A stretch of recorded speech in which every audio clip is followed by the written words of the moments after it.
Depende sa edad ngayon dyan sa pag-ibig. Mas mahal na pag may edad ka kumuha. Okay, so depende po talaga yan, Sir Avedra, sa age natin na long term kay pag-ibig.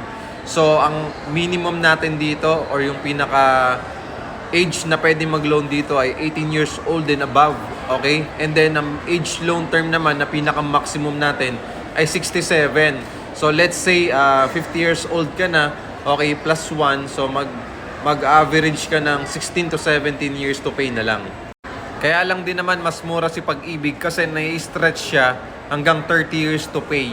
So, ibig sabihin, yung monthly amortization mo mas bumababa kasi nga, okay, umaabot na siya ng 30 years to pay. Pero sa bangko kasi, 20 years to pay lang. So, the more kasi na mas maikli yung long term mo, mas maliit na lang yung applied interest dun sa principal na niloan mo kay Pag-ibig. So, kung bumili ka ng condominium property at kinuha mo lang siya na mas shorter year, okay, mas mura pa rin yung magiging total payment mo dun sa kinuha mong condo property.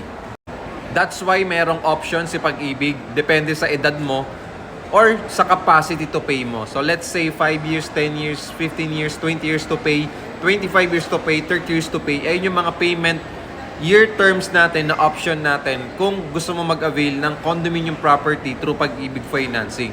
Ang maganda lang din kay Pag-ibig, pwede ka mag-advance to principal nang sa ganun mabilis mong matapos yung principal loan mo mismo kay Pag-ibig.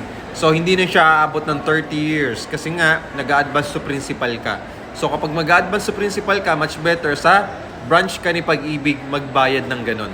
Wag sa mga bayad center. Okay, so follow me and message me sa mga interested sa 10,000 cash out only promo natin dito sa Ortigas Extension Pasig na pwede kang makalipat agad within 30 days process.